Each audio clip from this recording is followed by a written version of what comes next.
my goodness. Honestly, I'm going to call this the very first arc.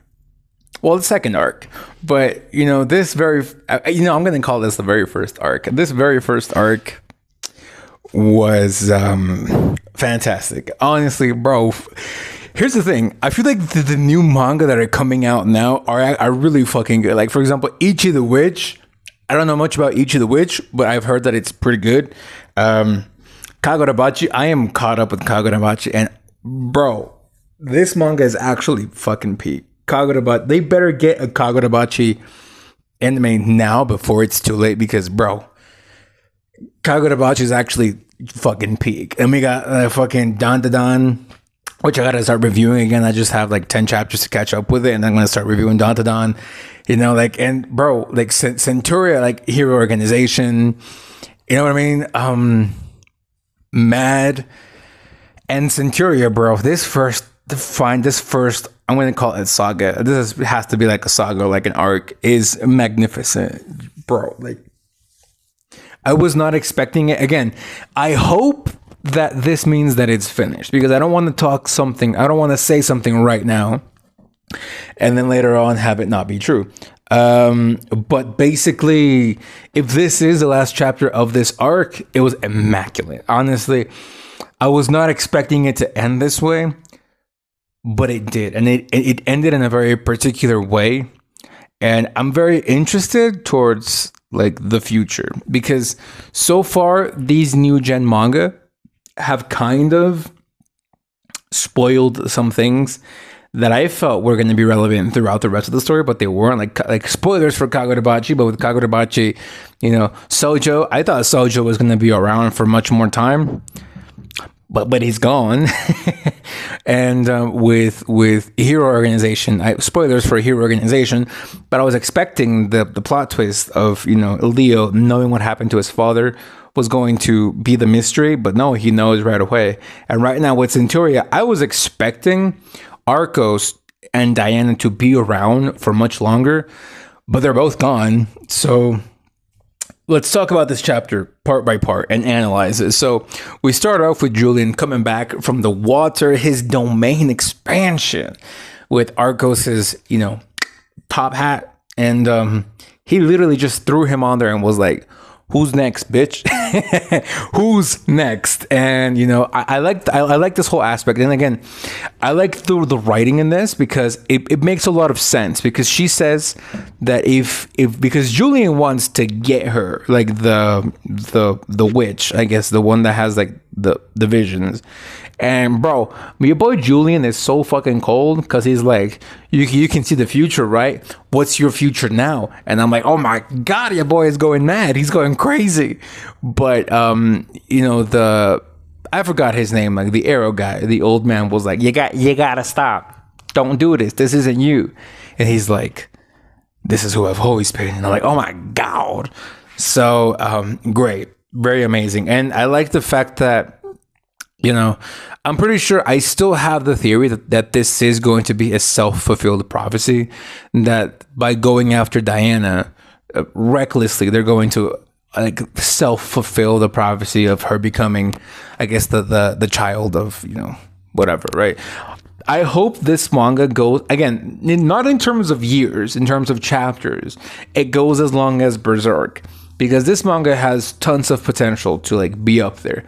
And I sure hope that it does, because I thought Arcos was going to be like a long-running villain, antagonist at least, but he couldn't take the smoke. So this is good because it shows, I guess, some type of power scaling of if Julian enters the water, it's GG. It's over. I don't know if it's water or any body of water, or if it's going to be, like actually, the ocean. But if you enter the ocean, it's just GG for you. And I hope we have an arc where Julian is like sailing and he uses the ocean to his advantage and like does some stuff. That would be really cool. But yeah, Arcos is gone. And again, I like the writing because it's kind of intelligent, because this witch, she ends up telling Julian, like, the whole thing that happened with Arcos, that's your thing. So you're going to be the fugitive for that. But if you fuck up, if you fuck with me, then the village will be punished because they could have stopped it, but they didn't.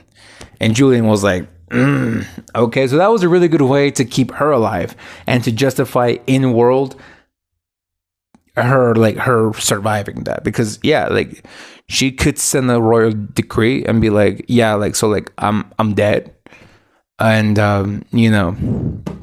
how she would do it being dead, I don't know, but she does tell Julian, if you touch me, then the village will also be in peril because they could have stopped it. So again, it was kind of that whole Dragon Ball Z abridged thing with Master Roshi of like, sometimes you gotta know when to hold them, when to fold them, and it's folding time. So she knew when to fold them, so she would not get her shit knocked off. So it's very great. And then we have like a moment where they ask for Engvall, and honestly, bro, this was very good. I feel like we've had peak, throughout this week. I mean, with Kagurabachi, the newest chapter was pretty fucking good.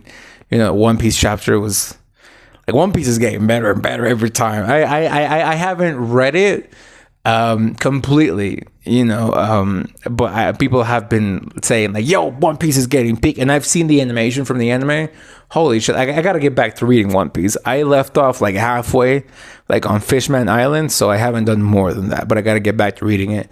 But in terms of the shit that I did read, Kagurabachi was pretty good. Ichi the Witch was pretty good. I gotta start reviewing Ichi the Witch, I guess, as well. Centuria was really good. And then last week, we had the new chapter of Mad, which we got some good progress in that. So yeah, dude, everything is pretty good. Everything is pretty fine. And I liked that this chapter gave us those feels of the fact that Engvall is gone. I imagine that she's gone because she didn't react in this chapter. And again, I hope this is the end of this arc, because I don't want to say that Engvall's death it was very significant for this arc, and then for her to come back in the next chapter. But as far as I'm concerned now, from what I know in this chapter, yeah, her death was very significant. Her death was very significant. I liked the way that her death was handled very well, because she went out like a fucking beast, protecting those that she loves and just leaving with a smile. And I thought that was very good. Her death helped Julian achieve his full potential. Maybe not full potential, but helped him achieve, learn more about his abilities and learn more about his powers. And it helped for this very touching moment of Diana saying Engvall's name, her first words. And fuck, man, like it hit pretty hard, honestly. I loved Engvall for her willpower and her determination to do what's right and to protect her newfound family. Sadly, that didn't last much, but she was good. She was good to go. And yeah, you know what I mean?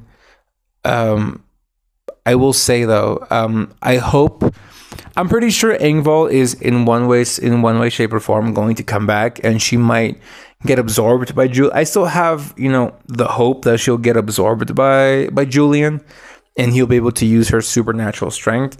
Although I don't know if Julian is capable of doing that. I don't know if he's capable of replenishing his lives, but I guess not. So it would be very significant for this to be Engvall's, end, and for things to just continue on here. Something that I expect is for these chapters to be a type of prologue, and then the next chapter to be kind of like is an epilogue or prologue? Well, for these next chapters to be like an ending to wrap up this arc, and for this whole arc to be a prologue, so that we can like have maybe a type of time skip where Diana is kind of like a teenager, I guess, and Julian and this other girl, I forget her name, are kind of like taking care of her, so that we could progress the plot. Because I don't like I would expect a time skip to happen soon. Because again, this feels like a type of prologue. But if they continue the chapters here, it would have to be very, like, to make it very interesting. So I think it would be very interesting to have like the next two chapters to be like an ending, a closing off to this prologue, and then for the after these next 2 chapters, maybe to have a prologue, to finish the prologue, and for the next chapters to be a time skip, so we can start getting closer to like the whole self-fulfilling prophecy thing, because we still have to get to the time where like the prophecy is fulfilled and then post-prophecy. So we have to cover pre-prophecy and post-prophecy. So I hope that happens. I expect that at some point, maybe Diana will be protagonist, and maybe Julian. I want to imagine that something is going to happen to Julian, and Diana's going to go kind of mad, and then she's going to be the new protagonist. I expect something like that to happen, but I don't want to predict anything as far as right now goes. So yeah, what do you guys think of this chapter? And I'll see you guys next time. So bye-bye.